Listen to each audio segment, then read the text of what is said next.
नमस्कार दोस्तों, आज एक और पारिवारिक कहानी में मैं आपका स्वागत करती हूँ। आज की कहानी है, अचानक बेटी के घर पहुँचे पिता ने बेटी का ऐसा कौन सा रूप देखा कि उनके होश उड़ गए। हेलो सुरभि, कैसी है? तू तो फ़ोन भी नहीं करती। तू ठीक तो है ना? हाँ मम्मी, मैं ठीक हूँ, सुरभि रूहांसी आवाज़ में बोली। मेरी बच्ची, तू रो क्यों रही है? क्या बात हो गई?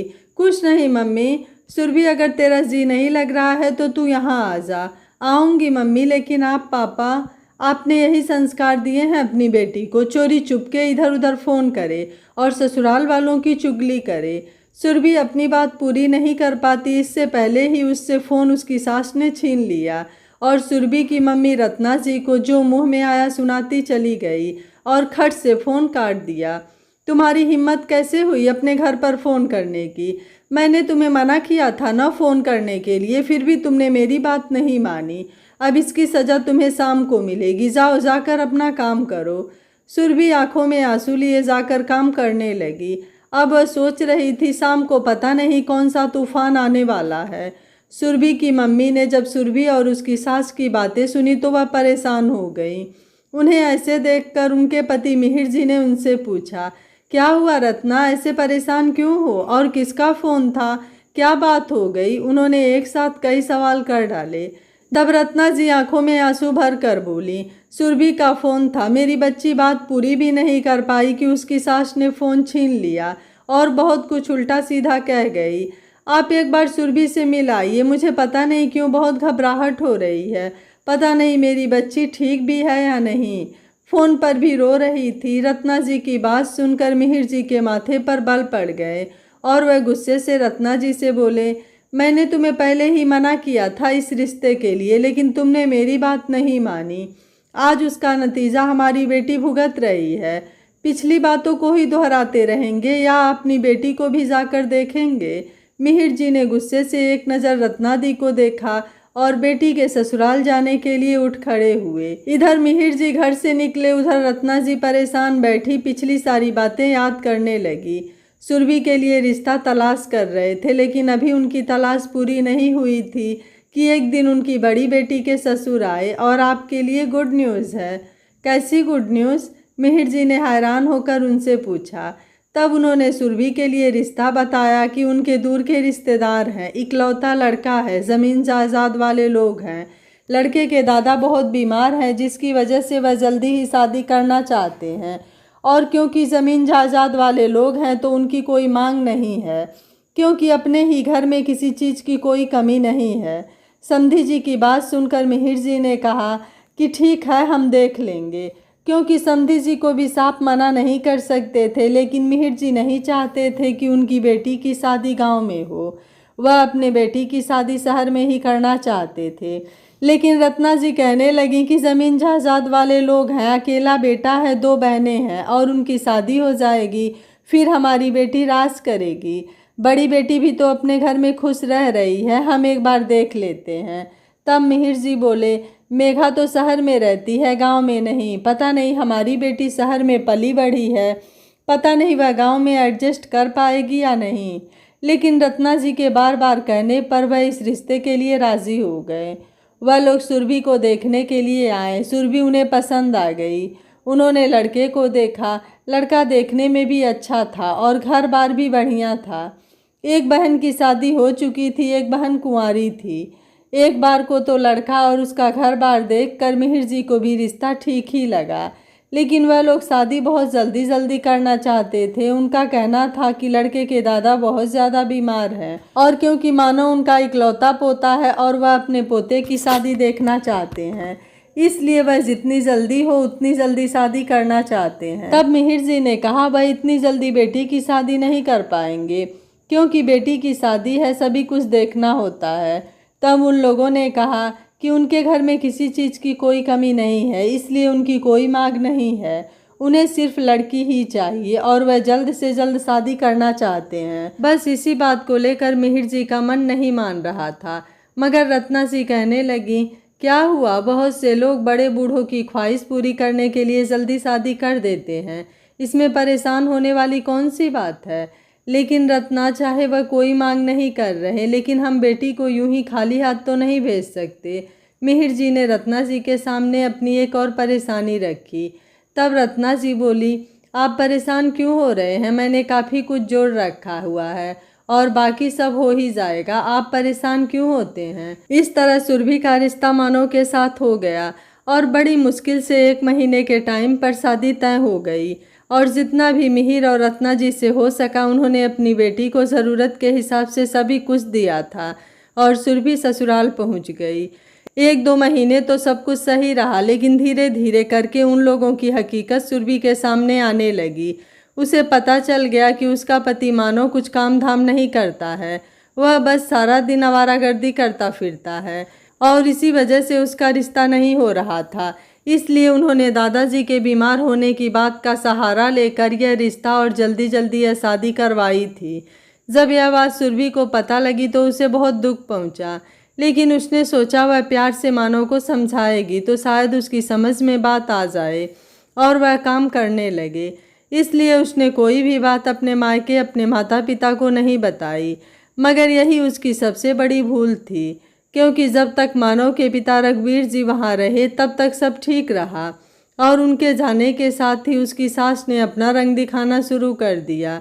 वह उसे पति के काम ना करने को लेकर, कभी उसके मायके के दहेज कम देने की बात को लेकर आए दिन टॉर्चर करती रहती थी।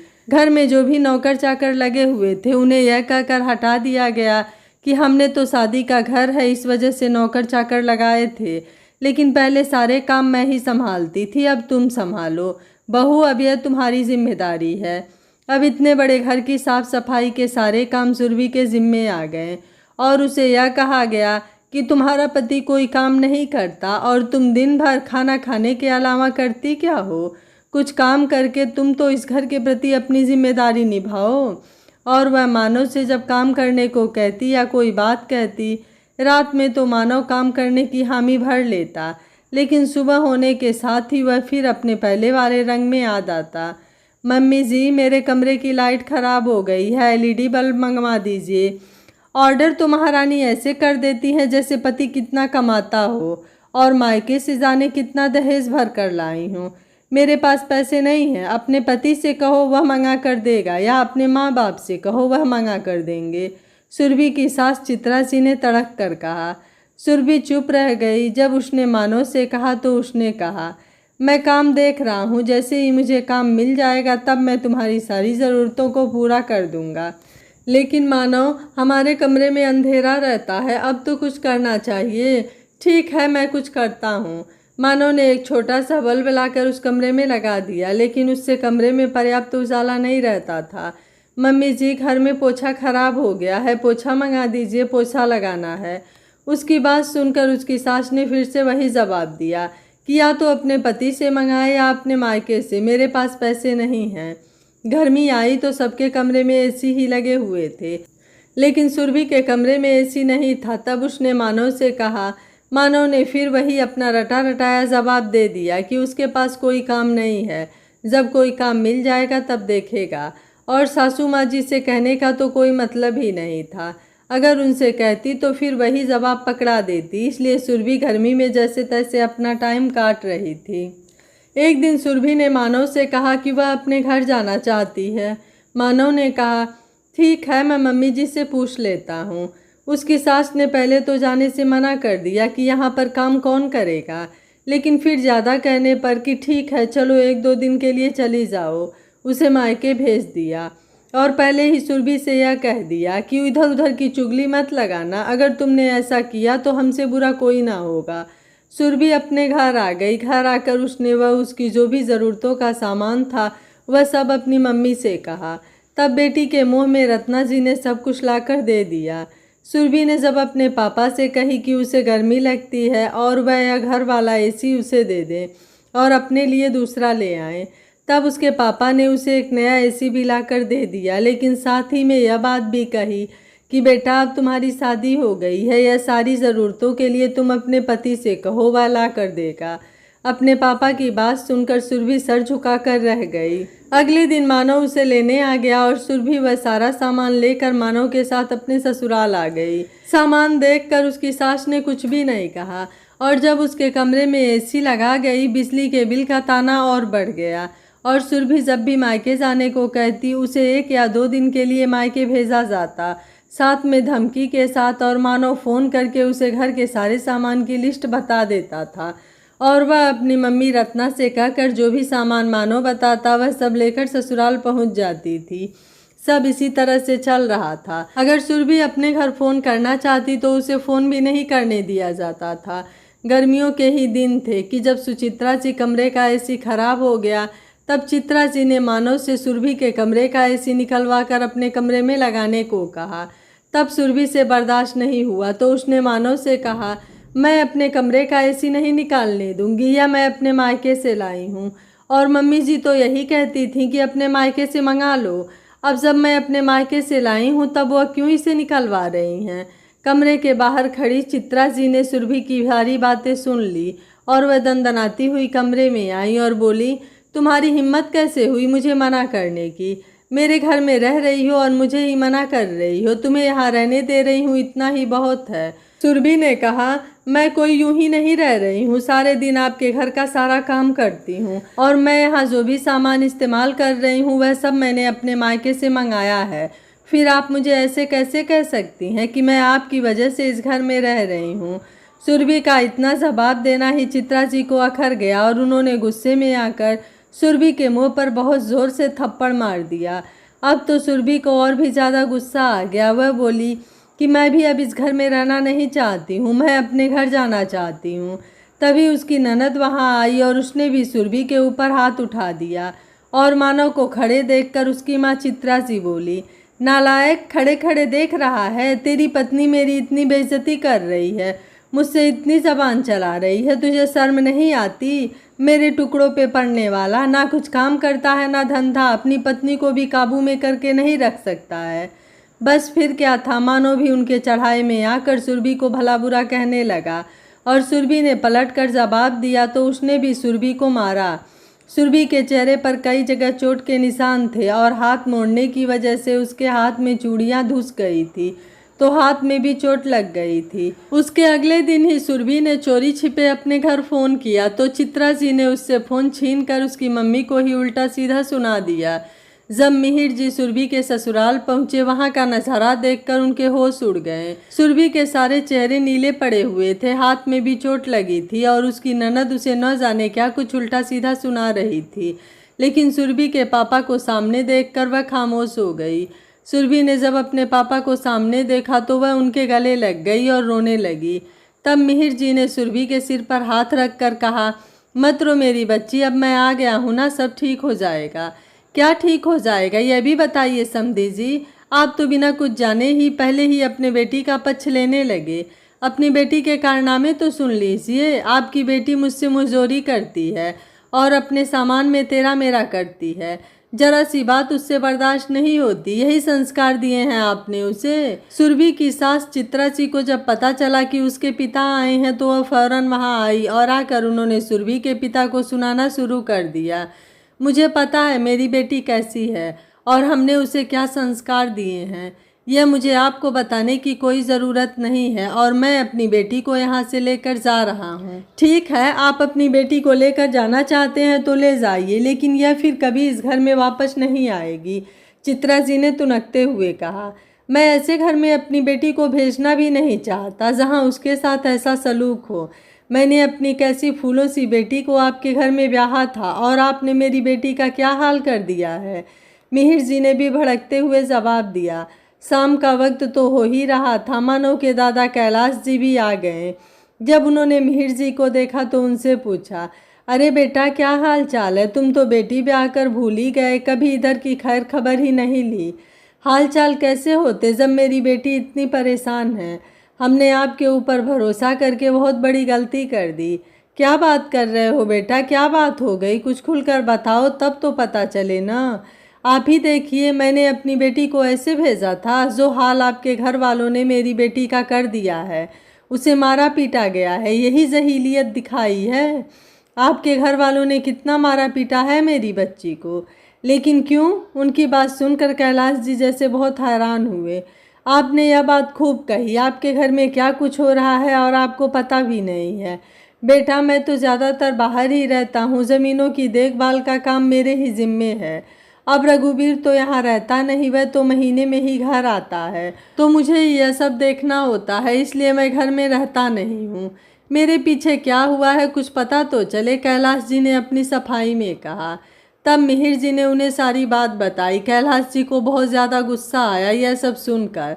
अपने पोते और अपने बहू की करतूत जानकर वह बोले, मैं माफ़ी मांगता हूँ, जो गलती हो गई वह अब नहीं होगी, आइंदा से ध्यान रखा जाएगा। लेकिन मिहिर जी बोले, मैं अपनी बेटी को किसी भी कीमत पर इस घर में नहीं छोड़ूंगा। जब आपको अभी तक अपने घर के हालात का नहीं पता, आगे क्या गारंटी है कि आप ध्यान रखेंगे। मैं अपनी बेटी को लेकर जा रहा हूँ। और मिहिर जी सुरभि को लेकर घर आ गए।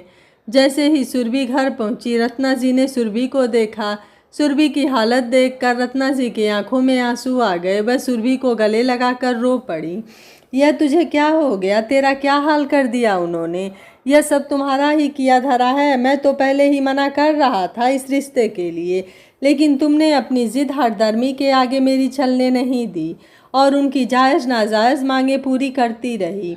यह तुम्हारी ही करनी है जो मेरी बेटी के आगे आ रही है। रत्ना जी की बात सुनकर मिहिर जी, जो पहले से ही गुस्से में थे, उन्हें और ज़्यादा गुस्सा आ गया और उन्होंने भड़कते हुए रत्ना जी को ही सुना दिया।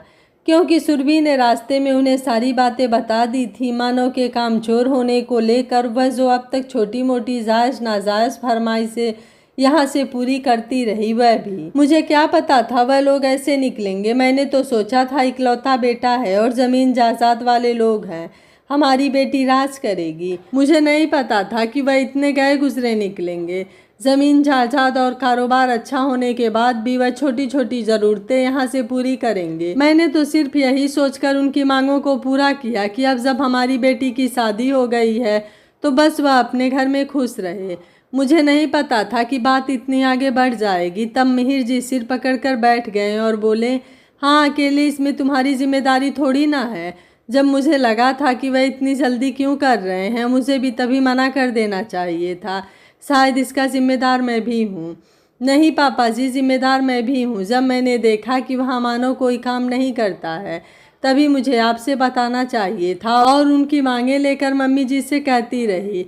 अगर शुरू से ही सब कुछ आपको बता देती तो आज मेरी यह हालत न होती। यह कहते हुए सुरभि रोने लगी।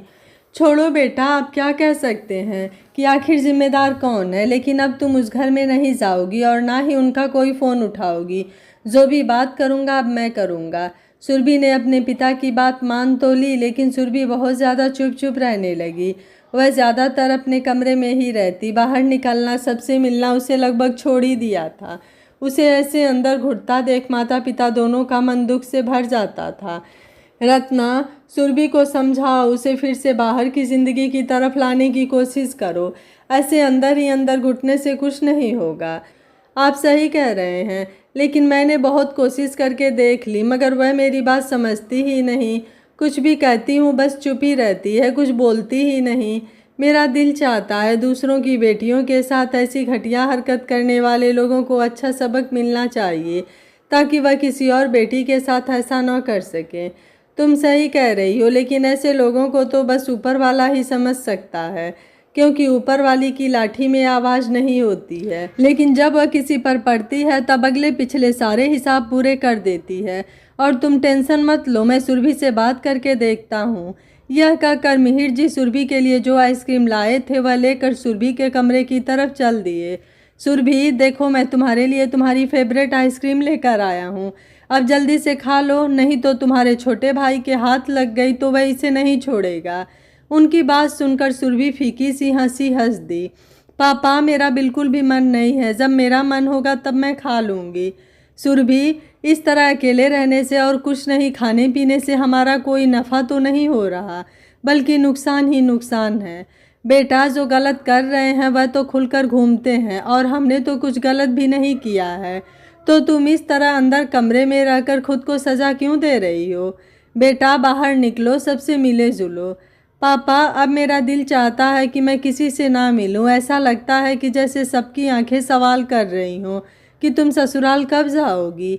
बेटा, दुनिया वाले सब तरह की बातें करते हैं, लेकिन ऐसे छुप कर बैठने से क्या नफ़ा हो रहा है? बाहर निकलो और सबकी बात का जवाब दो। अच्छा चलो एक बात का जवाब दो, क्या तुम अभी भी वापस जाना चाहती हो? मिहिर की बात सुनकर सुरभि ने झटके से गर्दन उठाकर उनकी तरफ देखा और एकदम नहीं में गर्दन हिलाते हुए कहा, नहीं पापा, बिल्कुल भी नहीं। अब मैं वहाँ नहीं जाना चाहती। तो फिर बेटा किस बात का गम मना रही हो? वह सब भूल कर अपनी नई जिंदगी की शुरुआत करो। ठीक है पापा, मैं कोशिश करूँगी। बेटा कोशिश तुम्हें करनी ही होगी और सबको दिखा दो कि मेरी बेटी बहुत हिम्मत वाली है। चलो अब आइसक्रीम खाओ, अब मना मत करना। सुरभि भी आइसक्रीम खाने लगी और मिहिर जी उसके सिर पर हाथ रखकर बाहर निकल आए। उधर जब मानव के पिता रघुबीर जी घर आए, उन्हें घर के सारे हालात का पता चला। तब उन्होंने मिहिर जी को फ़ोन करके अपनी गलती मानी और कहा, बस एक बार मेरे कहने से सुरभि को भेज दीजिए, आइंदा ऐसा कुछ भी नहीं होगा। मिहिर जी ने बिल्कुल साफ मना कर दिया कि वह सुरभि को अब नहीं भेजेंगे, लेकिन सबके दबाव में आकर एक बार को वह मान भी गए। सुरभि को भेजने के लिए तैयार हो गए, लेकिन जिस दिन सुरभि जाने वाली थी उससे एक दिन पहले मानव का फ़ोन सुरभि के पास आया और मानव ने कहा, देखो सुरभि, यह सब परेशानी मेरे काम ना होने की वजह से आई है। तुम ऐसा करो, तुम आ तो रही ही हो, अपने पिता से कहो वह मुझे 1 लाख रुपए दे दे, मैं कोई छोटा मोटा बिजनेस कर लूँगा। जब हमारा अपना काम होगा तब हमें आइंदा ऐसी किसी दिक्कत का सामना नहीं करना पड़ेगा। मानव की बात सुनकर सुरभि को बहुत ज़्यादा गुस्सा आया। वह पहले ही बड़ी मुश्किल से जाने के लिए तैयार हुई थी, अब तो वह जैसे एक संकल्प करके उठी और अपने पिता से जाकर सारी बात कह दी और यह भी कह दिया कुछ भी हो जाए वह वहाँ नहीं जाएगी। तभी मिहिर जी ने फ़ोन करके रघुबीर जी को सारी बात बता दी और कहा, अब वह किसी भी कीमत पर अपनी बेटी को वहाँ नहीं भेजेंगे। आप सीधे सीधे तलाक के पेपर पर मानव के साइन करवा दीजिए, नहीं तो वह कोर्ट का दरवाज़ा खटखटाएंगे। केस लड़ने के नाम से और ज़्यादा बदनामी होने की वजह से रघुबीर जी ने दोनों का तलाक करवा दिया और सुरभि ने अपनी नई जिंदगी की शुरुआत की। उसके पापा आज अपनी बेटी को उस दलदल से निकला हुआ देखकर बहुत खुश थे और सोच रहे थे कि कुछ लोग कुत्ते की दुम होते हैं, उनको सालों साल नली में डालो लेकिन वो सीधे नहीं होते हैं। ऐसे लोगों से पीछा छुड़ाना ही बेहतर उपाय है। यह कहानी आपको कैसी लगी, आप मुझे अपनी राय कमेंट बॉक्स में ज़रूर दीजिएगा। वीडियो पसंद आया है तो वीडियो को लाइक शेयर एंड चैनल को सब्सक्राइब कर लीजिएगा। Thank you for watching. मिलते हैं अगली कहानी में।